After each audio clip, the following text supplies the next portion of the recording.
ਵਿਸਾਖੀ ਦੇ ਪਾਵਨ ਪਵਿੱਤਰ ਦਿਹਾੜੇ ਅਤੇ ਬਾਬਾ ਸਾਹਿਬ ਭੀਮਰਾਓ ਅੰਬੇਦਕਰ ਦੇ ਜਨਮ ਦਿਨ ਦੇ ਸੰਬੰਧ ਵਿੱਚ ਅੱਜ ਓਂਕਾਰ ਚੈਰੀਟੇਬਲ ਟਰੱਸਟ ਚੰਡੀਗੜ੍ਹ ਅਤੇ ਦਾ ਲਾਸਟ ਬੈਂਚਰ ਐਸੋਸੀਏਸ਼ਨ ਵੱਲੋਂ ਸਾਂਝੇ ਤੌਰ 'ਤੇ ਸੈਕਟਰ 18C ਨੇੜੇ ਸ਼ਿਵ ਮਿਸ਼ਨ ਭੰਡਾਰ ਨਿਊਟਰੀ ਕੁਲਚਾ ਅਤੇ ਕੜਾਹ ਪ੍ਰਸ਼ਾਦ ਦਾ ਲੰਗਰ ਲਗਾਇਆ ਗਿਆ। ਇਸ ਮੌਕੇ ਓਂਕਾਰ ਚੈਰੀਟੇਬਲ ਟਰੱਸਟ ਦੇ ਪ੍ਰਧਾਨ ਰਵਿੰਦਰ ਸਿੰਘ ਬਿੱਲਾ ਨੇ ਪੱਤਰਕਾਰਾਂ ਨਾਲ ਗੱਲਬਾਤ ਦੌਰਾਨ ਸਿੱਖ ਸੰਗਤ ਨੂੰ ਵਿਸਾਖੀ ਦੀ ਵਧਾਈ ਦਿੱਤੀ ਅਤੇ ਆਪਸੀ ਭਾਈਚਾਰਕ ਸਾਂਝ ਬਣਾ ਕੇ ਰੱਖਣ ਲਈ ਵੀ ਕਿਹਾ। ਇਸ ਮੌਕੇ ਉਹਨਾਂ ਨੇ ਜਨਰਲ ਡਾਇਰ ਵੱਲੋਂ ਅੰਨ੍ਹੇਵਾਹ ਚਲਾਈਆਂ ਗੋਲੀਆਂ ਦੌਰਾਨ ਜਲਿਆਂਵਾਲੇ ਬਾਗ ਵਿੱਚ ਹੋਏ ਸ਼ਹੀਦਾਂ ਨੂੰ ਵੀ ਯਾਦ ਕੀਤਾ। ਇਸ ਦੇ ਨਾਲ ਹੀ ਉਹਨਾਂ ਨੇ ਡਾਕਟਰ ਭੀਮਰਾਓ ਅੰਬੇਦਕਰ ਜੀ ਜਨਮ ਦਿਨ ਮੌਕੇ ਉਹਨਾਂ ਨੂੰ ਯਾਦ ਕਰਦਿਆਂ ਜਾਤਾਂ ਪਾਤਾਂ ਵਿੱਚ ਫਸੇ ਲੋਕਾਂ ਨੂੰ ਬਾਬਾ ਸਾਹਿਬ ਦੇ ਦੱਸੇ ਹੋਏ ਰਾਹ ਉੱਤੇ ਚੱਲਣ ਲਈ ਕਿਹਾ। ਇਸ ਮੌਕੇ ਜਿੱਥੇ ਓਂਕਾਰ ਚੈਰੀਟੇਬਲ ਟਰੱਸਟ ਦੇ ਹੋਰ ਮੈਂਬਰ ਵੀ ਮੌਜੂਦ ਸਨ, ਉੱਥੇ ਹੀ ਦਾ ਲਾਸਟ ਬੈਂਚਰ ਸੁਸਾਇਟੀ ਦੇ ਪ੍ਰੈਜ਼ੀਡੈਂਟ ਤੇ ਵਾਰਡ ਨੰਬਰ 11 ਦੇ ਮੰਡਲ ਪ੍ਰਧਾਨ ਸੁਨੀਤਾ ਕੋਹਲੀ ਵਿਸ਼ੇਸ਼ ਤੌਰ ਉੱਤੇ ਹਾਜ਼ਰ ਰਹੇ। आज विसाखी के पावन पवित्र दिहाड़े की कहना मैं सुनीता कोहली लास्ट बेंचर की प्रेसिडेंट और फाउंडर भी हूँ और भाजपा की भी मंडल प्रधान हूँ। ये मेरी टीम है यहाँ पे, वीर जी और मेरे यहाँ बूथ इंचार्ज सारे आए हुए हैं। आज इस पावन अवसर पर जो अपना बैसाखी का हम लोग ने लंगर लगाया है, इस लंगर के लिए मैं एक दुख की भी है और एक खुशी की भी है।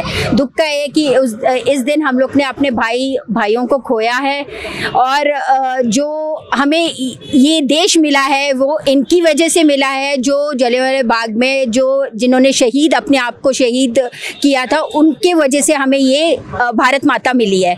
लेकिन खुशी ये भी है कि जो खेत में काम कर रहे हैं, जो खेती बाड़ी कर रहे हैं, उनका आज जो फसल कटती है उनकी खुशी भी मनाते हैं कि आज हमें फसल हमारी कटी है और खुशी से वो अपने फसल को गुरुद्वारे मंदिर सब जगह बांट के आते हैं कि इस फसल को अगले साल भी जब आए तो हमें ऐसे ऐसे बैसाखी के दिन हम करते रहे। ओंकार चैरिटेबल ट्रस्ट मतलब किस तरह बनाया जा रहा है? देखो, ओंकार चैरिटेबल ट्रस्ट हमारे साथ जुड़ा हुआ है और वो भाईचारा तो है ही है हमारा, लेकिन रिश्ते में मैं उनको वीर बोलती हूँ। तो वीर हमारे साथ, जब एक बहन के साथ जब वीर खड़ा होता है ना, तो सोचो बहन को कितनी ताकत मिलती है इससे। विसाखी के नाम डॉक्टर भीमराव अंबेदकर के जन्मदिन में ये कहना चाहोगे? देखो, अंबेदकर का ऐसे है कि उन्होंने कहा था कि कोई भी भेदभाव नहीं करना है, ठीक है। उसी को आगे मोदी जी भी यही बढ़ा रहे हैं कि कोई भेदभाव नहीं करना। और मेरा एनजीओ और मेरा यहाँ के सारे ही जो भी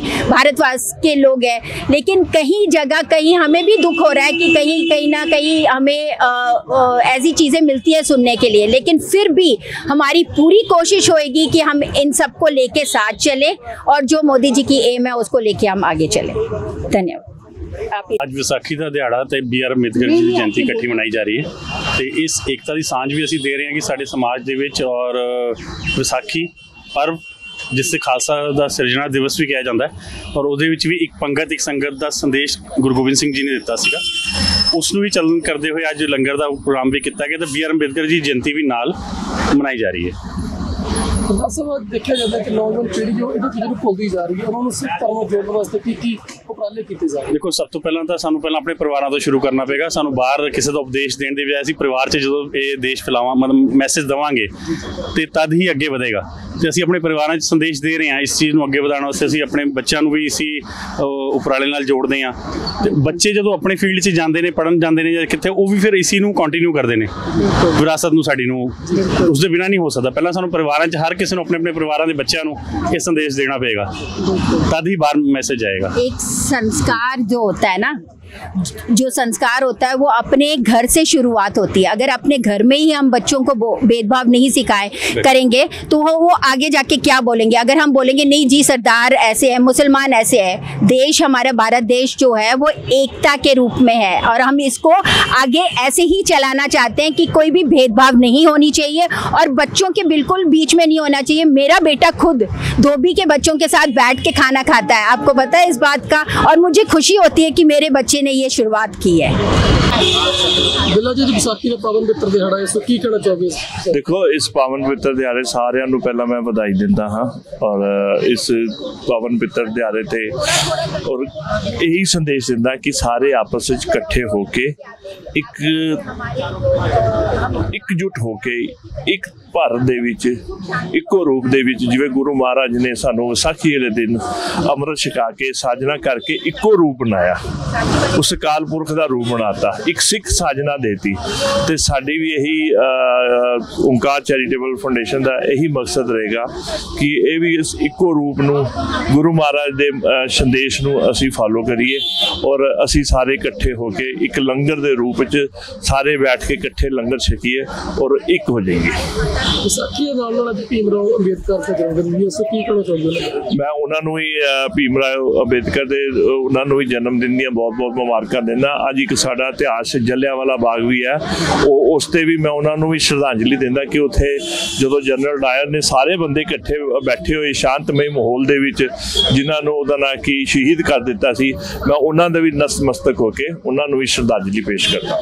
ਬਿੱਲਾ ਜੀ, ਪਰ ਆਉਣ ਵਾਲੀ ਪੀੜ੍ਹੀ ਦੀ ਨੌਜਵਾਨ ਪੀੜ੍ਹੀ ਹੈ ਉਹਨਾਂ ਚੀਜ਼ਾਂ ਨੂੰ ਭੁੱਲਦੀ ਜਾ ਰਹੀ ਹੈ, ਸੋ ਓਂਕਾਰ ਚੈਰੀਟੇਬਲ ਟਰਸਟ ਕਿਸ ਤਰ੍ਹਾਂ ਦੇ ਉਪਰਾਲੇ ਕਰ ਰਹੀ ਹੈ ਨੌਜਵਾਨ? ਦੇਖੋ, ਇਹੀ ਹੁੰਦਾ ਨਾ ਜੀ, ਓਂਕਾਰ ਚੈਰੀਟੇਬਲ ਫਾਊਂਡੇਸ਼ਨ ਔਰ ਲਾਸਟ ਪੈਂਸਰ ਨੇ ਇਹੀ ਕੋਸ਼ਿਸ਼ ਰਹਿੰਦੀ ਹੈ ਕਿ ਕਿਸੇ ਨਾ ਕਿਸੇ ਸਾਂਝੇ ਰੂਪ ਦੇ ਵਿੱਚ ਇਹ ਕੰਮ ਕੀਤਾ ਜਾਏ ਜਿਹਦੇ ਨਾਲ ਸਾਰੇ ਇਕੱਠੇ ਹੋ ਕੇ, ਚਾਹੇ ਉਹ ਲੰਗਰ ਦੇ ਜੋ ਅਸੀਂ ਹੁਣ ਜਿਵੇਂ ਕੋਈ ਮੰਦਿਰ ਦੇ ਵਿੱਚ ਰਾਮਨੌਮੀ ਆਉਂਦੀ ਹੈ ਜਾਂ ਕ੍ਰਿਸ਼ਨ ਭਗਵਾਨ ਜੀ ਦਾ ਜਨਮ ਅਸ਼ਟਮੀ ਆਉਂਦੀ ਹੈ, ਤਾਂ ਅਸੀਂ ਉੱਥੇ ਵੀ ਲੰਗਰ ਲਾਇਆ ਜਾਂਦਾ ਤਾਂ ਕਿ ਸਾਰੇ ਇਕੱਠੇ ਹੋ ਕੇ ਬੈਠ ਕੇ ਇੱਕ ਸਾਂਝੇ ਦਾ ਪ੍ਰਤੀਕ ਦਾ ਇੱਕ ਸੰਦੇਸ਼ ਦੇਣ।